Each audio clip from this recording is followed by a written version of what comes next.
Now this is a bit of an experiment. We're at approximately milepost 285 and got a train coming. I want to see if I can get a decent picture with all this ambient light.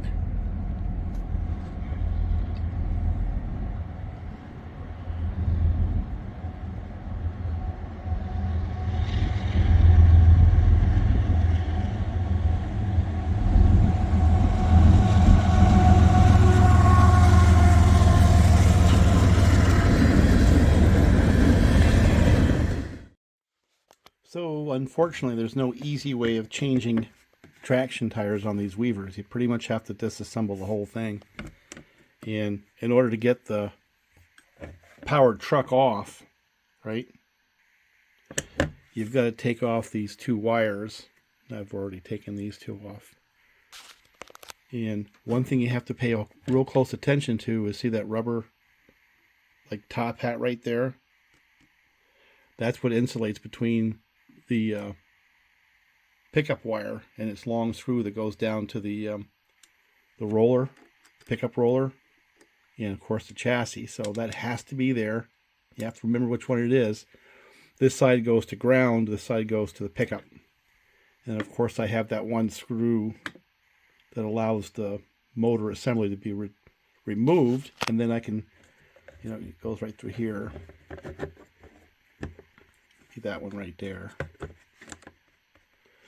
Then I can remove the truck, and then I have to remove two screws to take off the side plates, and that gives me access to the drive wheels in order to put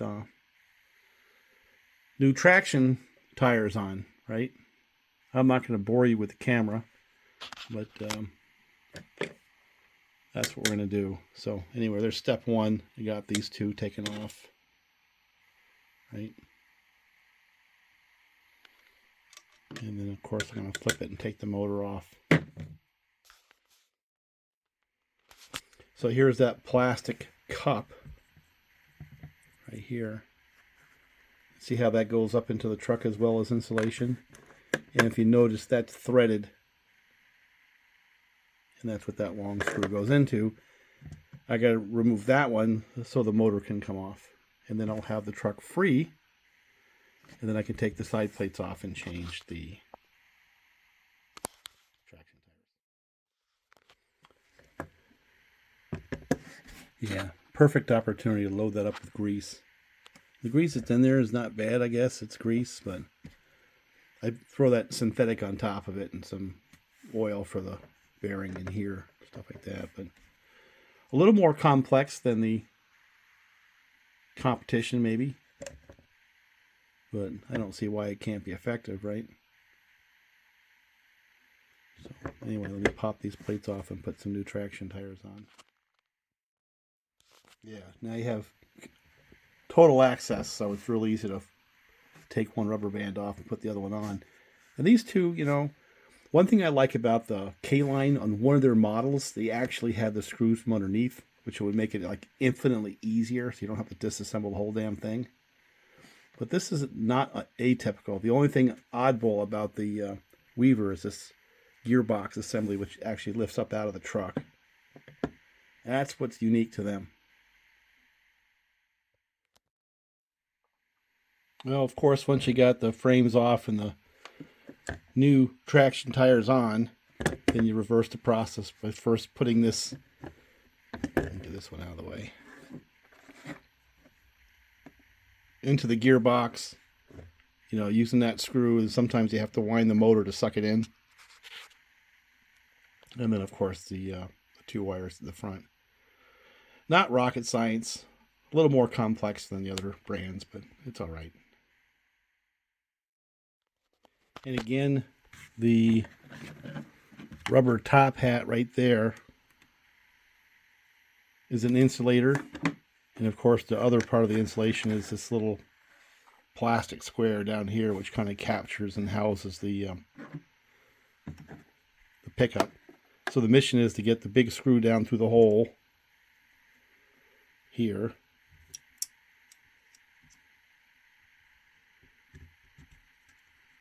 it comes out the bottom. And then putting that right there, push that back down again, and then threading it into this. So this side is done. I also tightened up the screw that holds that weight on.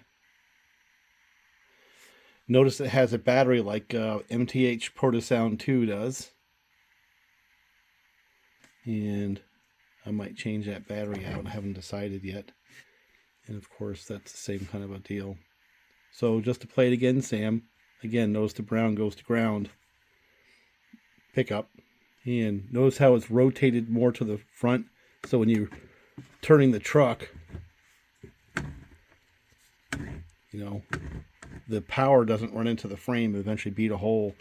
Notice this guy right here is all chewed up. So that's really what genesis of this whole thing was, is that one traction tire coming off. So anyway, we will begin. All right, got this side off. And if you look, you can see that traction tire was all wadded up. So I'm just going to replace them both. Put some grease in there. Now, if you remember, this is the Weaver U25B I had bought up in Messina from who I'm going to call the Clarkson guy. Classmate. Well, not a classmate, but went to the same university. Of course, I'm much older. And this one here was reasonably well serviced. The steam engine I got up there, I had to do some major surgery to make it work. Another story. But here, let me just put some traction tires on this one to get it back on the track. See if we can make it run. Yeah, one of the things I want to point out is, you know, I pull trains, so these guys here get stretched, you know.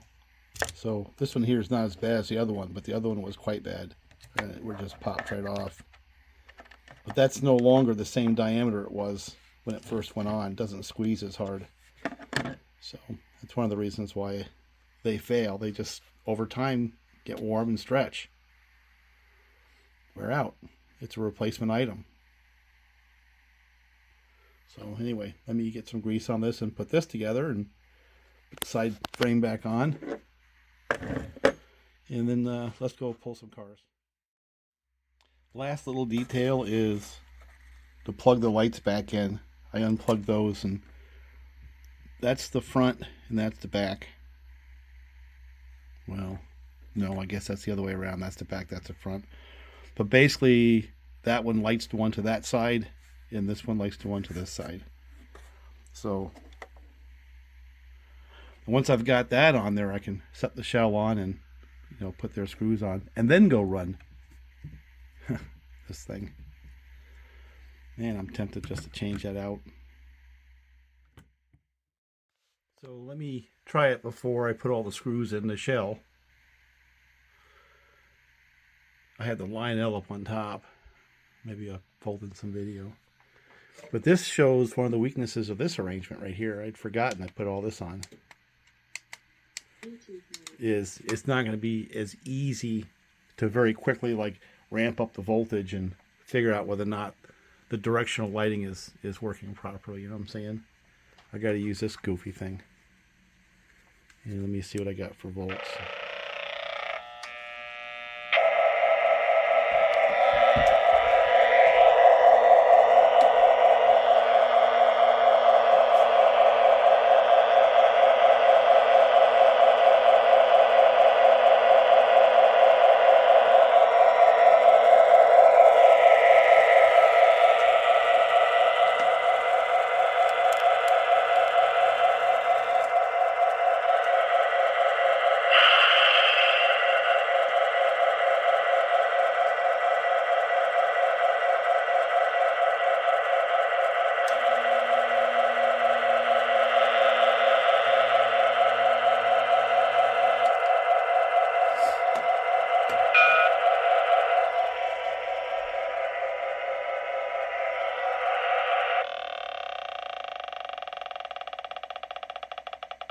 So the directional lighting does work.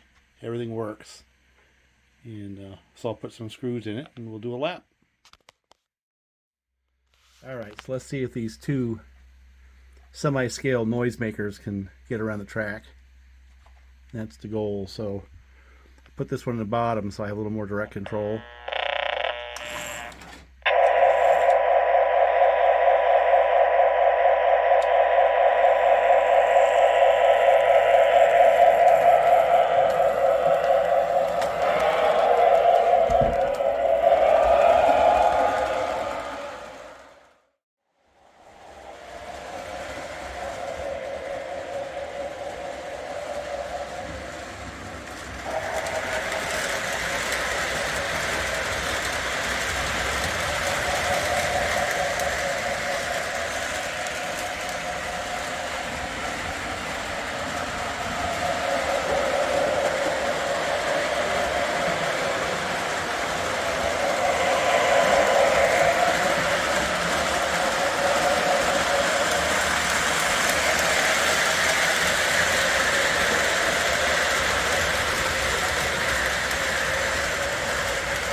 So it runs pretty well.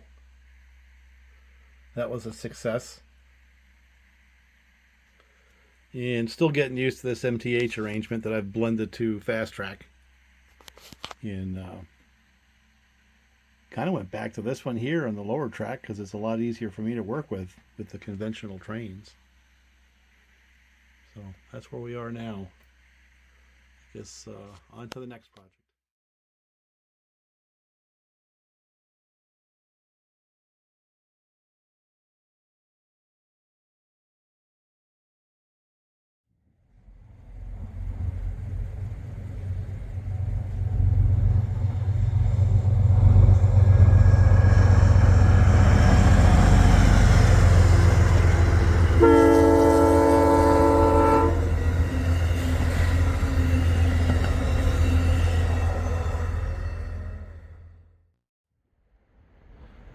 Now this train's still sitting here. I think it's I-162, and back in the yard somewhere there's I-003 getting ready to come out. But in the meantime, the geometry train wants to come through, so that's what this is. This is, I believe, W003 is I think what it is. We will see.